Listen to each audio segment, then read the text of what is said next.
Hey everyone, Nick from Nick's Crossing here. Welcome back to the train room for an awesome review. Can't wait to get into this one, guys. It's going to be a deep dive for me. We're going to get into the beautiful K4s 1361, and this is the O scale flavor. So here we go, everyone. All aboard. All right, guys, so I'm finally reviewing this K4 Pacific in my collection. I've had this engine for almost the better half of a year, and this thing has just been a mechanical nightmare, an electronics nightmare, but she is working great now, so knock on wood, it's fully upgraded and ready to roll for us. It's actually turned out to be one of the best smokers in the collection, set off the fire alarm the other day in the house, so it's been a great experience so far. But guys, the 1361 is a really famous locomotive. It's on the list of, I call it A-class list of steam engines that are left in our country. We have, 4449, 4014, Strasburg 90, 2102, 611. It's on that list of just surviving steam engines that are just an A-class, on that list. But the 1361 is one of two K4 Pacifics left on the planet. They actually produce over 400 of these engines, and only two are left. You have 3750 at the Railroad Museum of Pennsylvania, and 1361 that's in 1,000 pieces up at the Altoona Museum, the Railroaders Memorial Museum. So hopefully we get to see this engine run soon, but until then, we have this beautiful model right here to enjoy.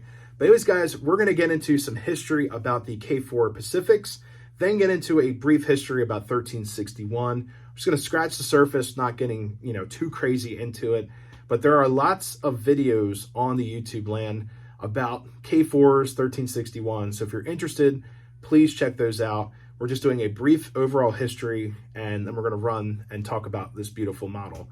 So guys, let's get into it. All right, guys, so K4 Pacifics were actually designed for the Pennsylvania Railroad in-house by 3 mechanical engineers, and these engines were designed for high-speed passenger service. Now, during World War II, things would change. It was all hands on deck, and they would run these with freight, local freight, and also double, quadruple head these things. That's crazy to think of. I saw a video online. They actually had 2 K4s in the head end of the train. They had 2 in the back going up Horseshoe Curve. It is just absolutely crazy. It was just a brief, short someone put up on the internet. So these engines have worked a very long and hard life, and it's sad that we only have 2 left to enjoy, or at least look at. But, these engines were very tired, and they had to be scrapped to create revenue for the railroad, which is very sad, but it is what it is. It's a machine. Unfortunately, a lot of these were scrapped.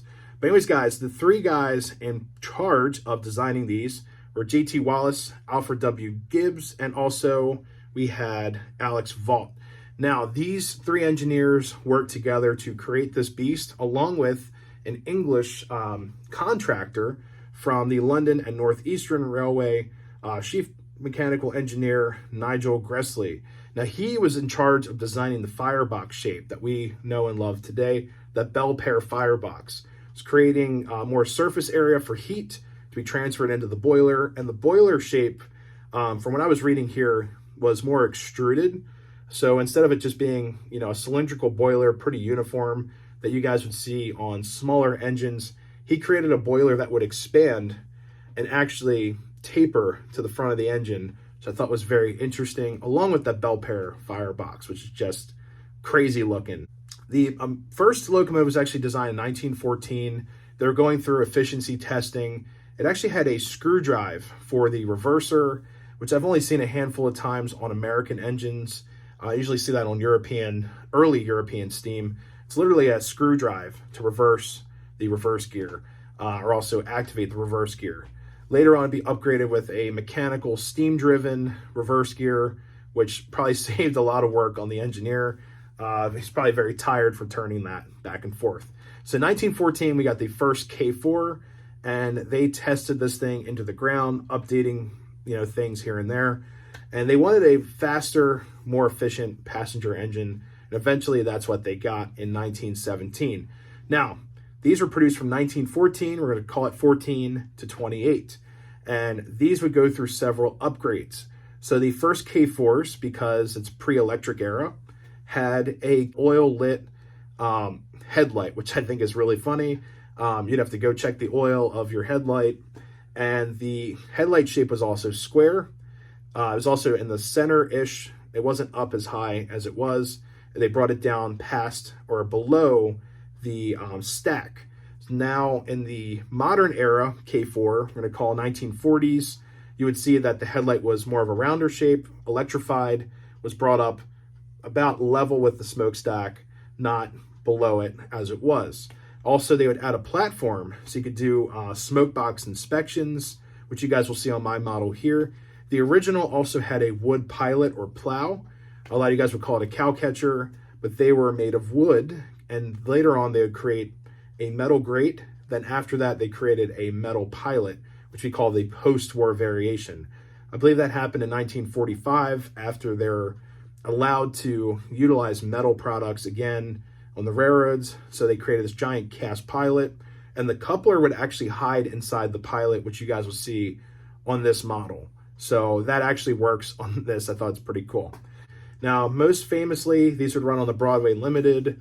Later on, you get streamlined variations of that, getting like the torpedoes. There's also another streamlined variation. I can find it here. Well, it's numbers 1120, 2665, 3678, and 5338 would be upgraded in this other fashion. It was very similar to a Dreyfuss Hudson streamlining, which you guys can see on your screen. And they did that, I have a feeling they did that to confuse customers, to basically ride with the Pennsy versus NYC. So, you know, they have a streamline, but ours is streamlined. It is what it is. Anyways, guys, that's the brief history. We're going to get into some stats here. So all but two are scrapped, and they were retired in 1949 to 1958. They put these on commuter services, you know, junk freight runs, eventually then scrapped because of dieselization. But these engines would actually go up to 87 miles per hour, which is just nuts. Tractive effort, 44,460 pounds, which is, or foot-pounds. It's absolutely nuts. Walshet's reverse gear, so that's pretty standard. The firebox capacity was, it says the great air is 69.89 square feet.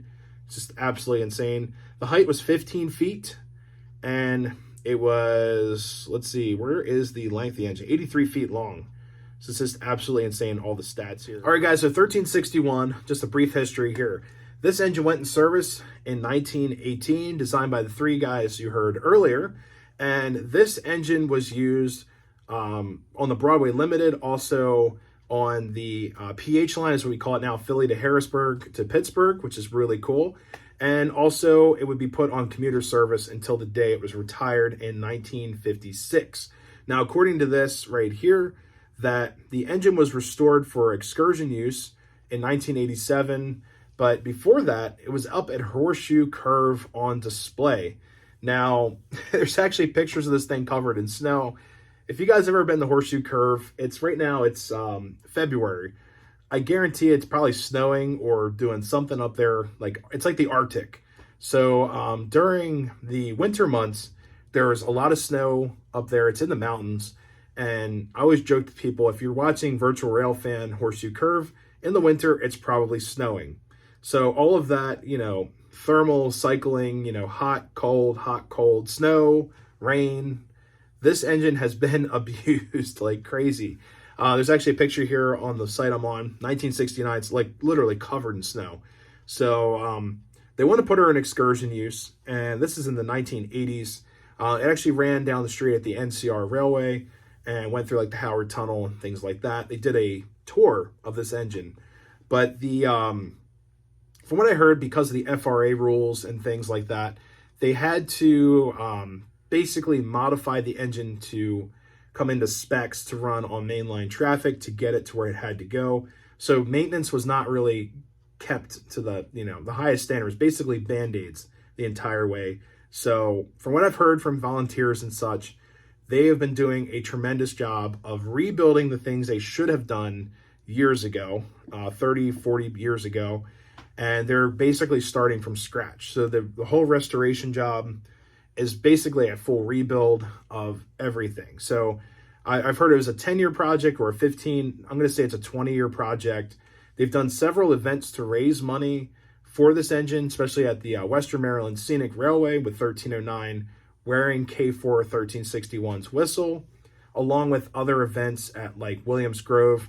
Their steam engine ran a K4 whistle last time I was there. It was just a lot of fun to check out. Now, anyways, guys, it goes through all the stats here, saying it originally had an oil headlight. Later on, it'd be electrified. They added the step plate in there, cast pilot, and it said 1945 was re-equipped with the cast pilot, which we all love today. So I thought that was very, very interesting.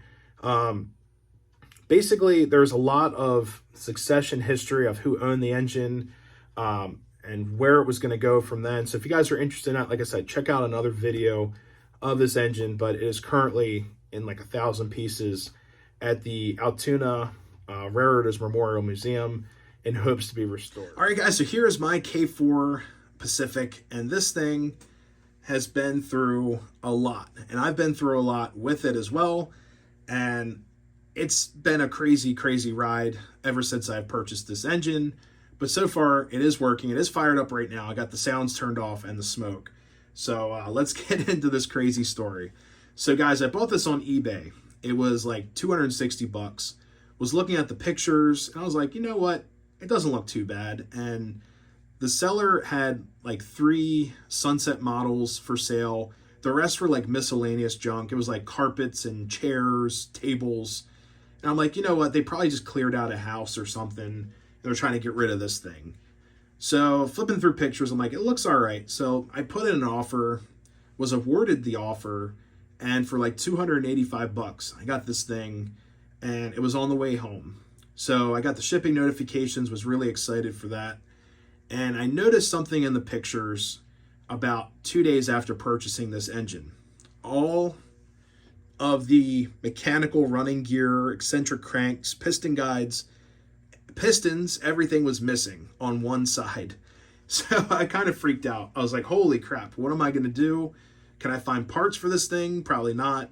Well, reached out to one of my friends at the Railroad Club, Travis, and he actually found the legacy tooling to be the exact tooling as the K-line, which you guys are looking at right now. This is a full-scale K-line K4.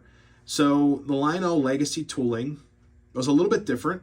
You can see that this part here is original K-line. It's got this shiny metallic look to it, compared to the Lionel tooling's this flat silver color right there, a nickel color.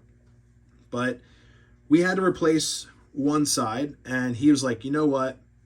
These engines can, doesn't mean they will, they can have zinc rot. So I said, you know what? I'll just buy both sides. So I got home, and I was like, Nikki, I need your help to to basically go through the parts list and read off every part that I need.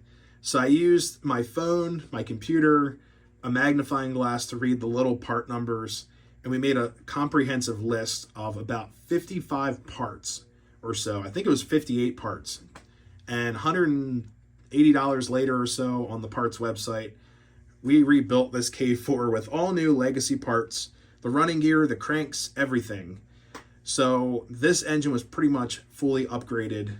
It runs like a clock now. It's beautiful how it runs. If you guys have to do any work like that, recommend taking the shell off and feel out how this stuff works, and then hand spin the flywheel on the motor to make sure everything's calibrated properly so it doesn't bind up, anything like that, because these parts are very delicate. They will snap in half if it's not like calibrated properly. So just a rule of thumb, be careful, take your time, hand spin to move the wheels. If you feel anything bind up on the flywheel, stop, reverse, and reset things. But we had to do that on both sides of this engine. So I started running this engine, and it had cruise control. It ran great. It was very responsive until one day I got the blinking light of death. So for TMCC, if the headlight starts to blink, that means there's usually a radio board issue. So I was like, oh crap, great. So I was looking inside the engine, took the shell off again, and I noticed that the radio antenna wire was disconnected. So for anyone that has TMCC, the handrail right here, this grab iron, is insulated from the shell. These are all plastic insulators going through these stanchions right there. and that's your radio antenna. If the antenna touches ground, the board usually fries, so don't do that. So I had to basically install another radio antenna.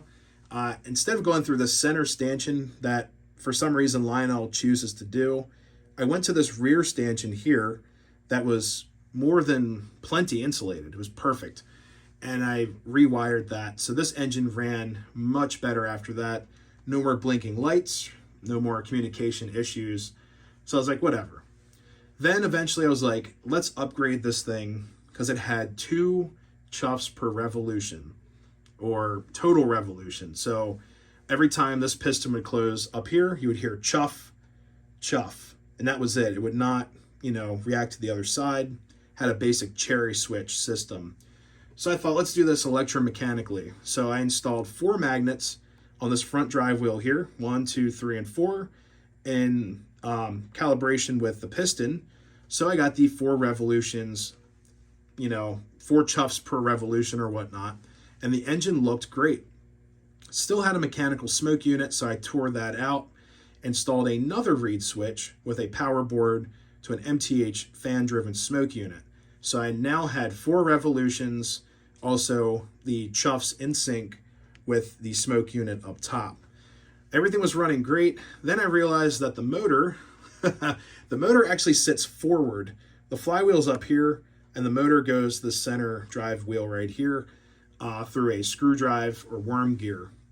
The motor was creating an electric field or a magnetic field that was messing with the smoke unit reed switch. So after running it for a while, you would get the chuffing and puffing smoke, and then it would just be constant smoke. So I was like, all right, I'm done upgrading this thing, So I just made the smoke unit constant, and it would not turn off using the TMCC command either. So something on the radio board was definitely up. So it's like, it's either I buy a new $80 radio board or just upgrade it. So I upgraded this engine with ProtoSound 3, and the board was $200, but it actually included everything that I needed in this kit, minus a couple of things. These are custom marker lights that I did. These are EVA model micro LEDs hooked in series with the headlight up here. So they share the same voltage. They're not going to exceed, I don't think they exceed 14 volts. So that's pretty comforting. This is the MTH headlight up there. It's an incandescent, but it looks really nice. And in the rear of the engine, which you guys will see later, I installed 2 other marker lights in series with the rear marker light as well, or rear backup light, I'm sorry. So a couple other things I did. I also installed the Firebox Glow, which you guys can see right here. And it's just been an amazing running engine. Really quick, one of my favorite features of this engine, the smoke box door with magnet opens up. And then here is that step that they installed later on the PRR. This is the maintenance step to look into the firebox. My favorite feature actually at the front, it's got to be the coupler. So it's kind of hard to activate, but you have a scale replica coupler in the front pilot right there. And this actually retracts into the pilot just like the real one, which I thought was such a cool touch with this engine. We also have a builder plate right here. It says K4s, and on it, it says Juniata Shops. All right, guys, so here's the top of the locomotive. Here's that vent up top right there. I added a cab light, which is also an EVA model LED. You can see inside the cab right here is our fireman and engineer, and the Firebox Glow goes onto the track, which I thought was kind of cool. I believe, I'm not sure if this is the radio antenna or not, but you can see we have the steam blow-off valves, the steam diverter for the whistle, swivel bell, and the marker lights are just beautiful. EVA model did such a great job on the color of those. They are green marker lights, so I did not paint them. They are just green marker lights. Now, if I move the engine up a little bit more, you guys might be able to see into the cab to see the Firebox Glow. You can kind of see it on the firebox door if I can get you guys in closer. But yeah, right there you can kind of see the LEDs blinking through. When I have the lights off up here, that is just so prevalent. It looks amazing. I cannot turn the cab light off, which I'm not really worried about because A lot of the times, steam engines ran with lights on to see gauges and such, and also at night, they would always run with the lights on in the cab to see gauges. A couple things too. This door in the rear of the engine opens up. So if I turn you guys over here, the water fill does open, and that's your potentiometer for your volume and switch for the smoke, which are wired in. It's custom to the Proto 3 kit. The rear backup light, I'm not a fan of the color. It's this bright white, which is like, it looks kind of cheap. At the time, I could not find those LEDs, so that might be something in the future that I change out. The tender also, knowing it's K-line, it's full of detail. Underneath, we have a scoop, which is right here. We have a water scoop, and we also have a brake cylinder that are separately applied details. All the riveting on here looks amazing. The trucks are very sharp. Everything just looks really awesome. Now, if you look at the engine and tender connection here, you guys will see that there's no tether, or like no gooseneck tether. So what I do now with my Proto 3 upgrades, the tether is probably about 4 or 5 inches long, so I just put the board in here, run the wire into the steam engine, and actually place that gooseneck looking 90-degree tether inside the engine. So it's one solid piece, which is fine. It's non-detachable, but it looks so much better than having that wire that's like 90 degrees up in the air back in the tender. You know, I just like this a lot more. Now, guys, I am aware of the tender spacing on this model is not really preferred. You guys can see how far away it is. Yeah, that's like an inch or so.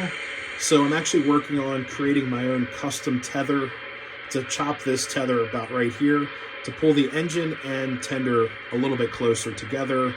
Maybe make my own boiler or plate between them. We'll see. But I definitely want to bring this engine and tender closer. Originally, this model was designed for 042. So I have 72 and 54 on my railroads. So that's one of the options right there. But I just love all the detail they added in this engine. And the tooling, this engine just runs super smooth. We're running at 2 miles per hour right now. And I put it up to 4 miles per hour right here. But it's just such a smooth running model. Now, really quick, guys, here is the whistle. So you also get the playable whistle right here.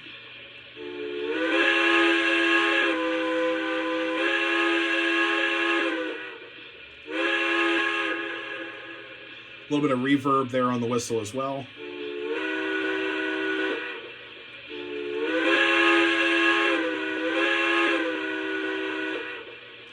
So you get the playable whistle option. I'm using the MTH DCS remote, so it's a little choppy, but if you use the MTH DCS app, it is much more active and it's a smoother sounding whistle. Now, if I go through some of the other sounds here, we have signal crossing sounds. A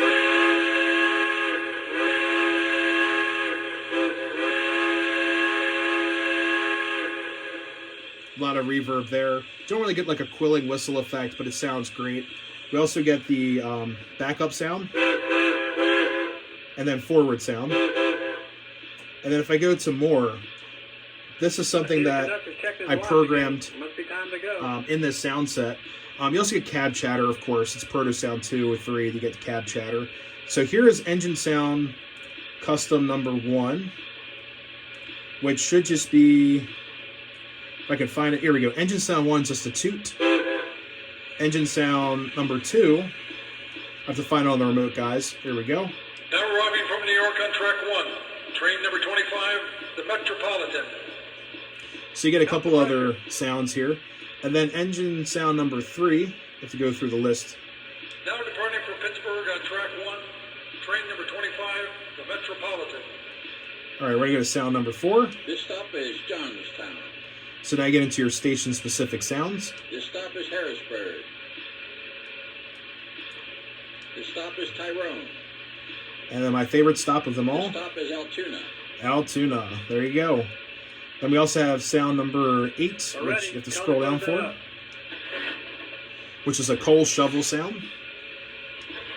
So you hear him shoveling coal. You also hear the firebox door open. Then number 9. I think I swallowed my watch. And that's probably one of the funniest sounds, but it gets worse. Here we go. I think I swallowed a piece of coal. So he swallowed his watch, and then he swallowed his coal. Now, guys, we also have a couple of other things in here. We have alternate horn, which I have not really messed with a whole lot, which I thought was kind of goofy. We have the play whistle coupler slack sound, which is activated right now. And then we go through all our other sounds. On top of that, you also get idle sounds and train wreck. So here we go, guys. Let's wreck this train.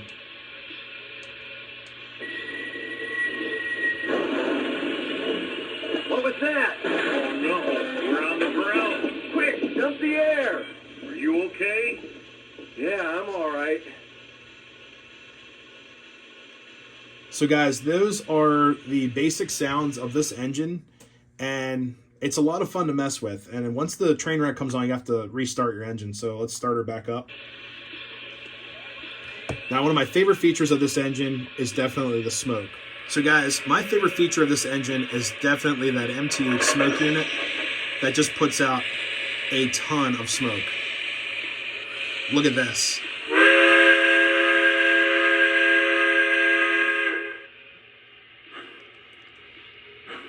And this engine smokes out the entire train room easily. And especially when you let her idle, it just billows out smoke. So check this out. Yep, tons and tons of smoke. So MTH knocked it out of the park with this smoke unit for sure. It's a Protosound 3 smoke unit that's out of a steam engine that I bought on eBay. But look at that. And can't forget, guys, there's the bell right there. All right, guys, so there's only one left thing to do. Let's hook this up to some cars and do a run session. So here we go. All aboard.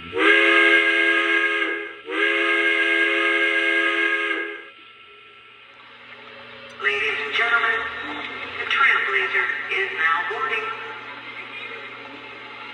All aboard. All aboard. All aboard. Ram train is now boarding. All aboard the Trailblazer. Ram train is now boarding.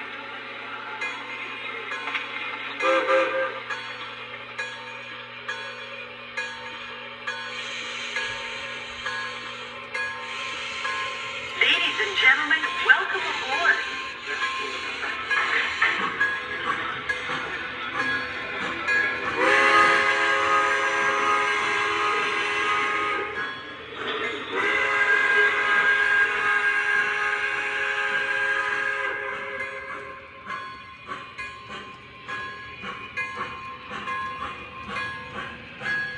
Hey, folks, I need to see your tickets. Thank you.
from New York on track 1. Train number 25, the Metropolitan.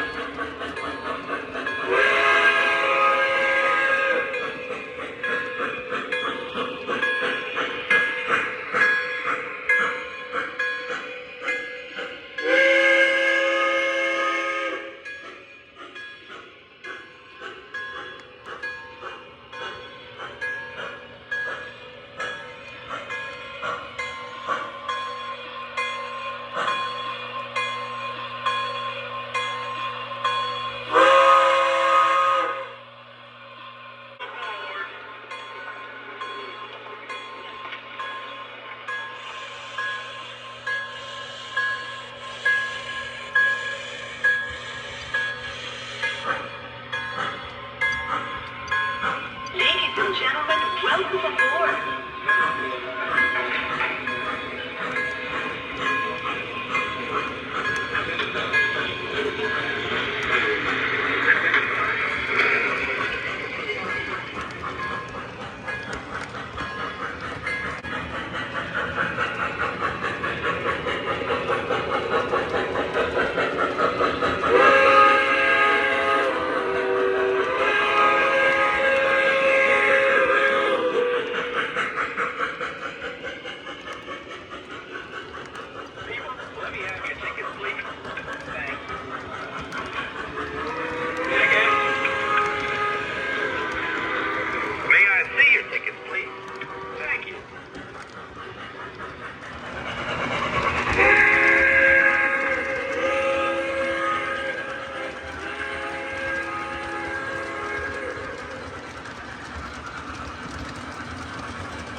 Alrighty, everyone, that's going to conclude this video of my 1361. Hopefully you guys enjoyed hearing about all the things I've done to this engine and how it runs and everything. I think it sounds really nice. I love the smoke output.